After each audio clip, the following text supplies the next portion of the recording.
Supreme court ने अपने एक फैसले में कहा कि अगर कोई आरोपी नशे के कारण बेहोशी की हालत में आ जाता है और ऐसी कंडीशन में वो किसी की हत्या कर देता है या फिर कोई गंभीर अपराध कर देता है तो उसे गंभीर अपराध नहीं माना जाएगा। ये मामला था सूरज जगन्नाथ जाधव वर्सेस महाराष्ट्र राज्य। इसकी सुनवाई जस्टिस अशोक भूषण और जस्टिस MR शाह की पीठ कर रही थी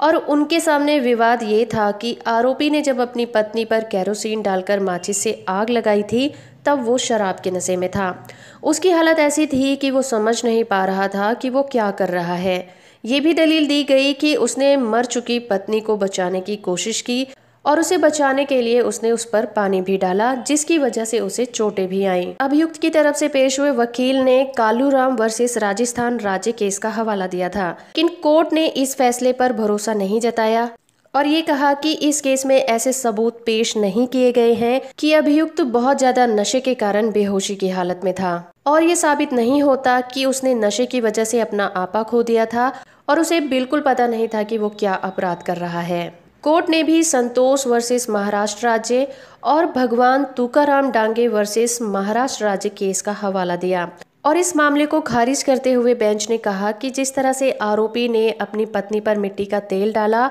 और जब वो बचने के लिए कमरे से भागने की कोशिश कर रही थी तब आरोपी ने उसके पीछे से आकर माचिस की तीली फेंक दी और उसे जला दिया। इसलिए कोर्ट ये मानती है कि अपराधी बहुत ज्यादा नशे में नहीं था और ये पूरी तरह से हत्या का मामला है और इस मामले में धारा 300 लागू होती है। तो फ्रेंड्स, आई होप कि ये जानकारी आपको पसंद आई होगी। वीडियो अच्छा लगा है तो आप इसे लाइक और शेयर जरूर करिएगा।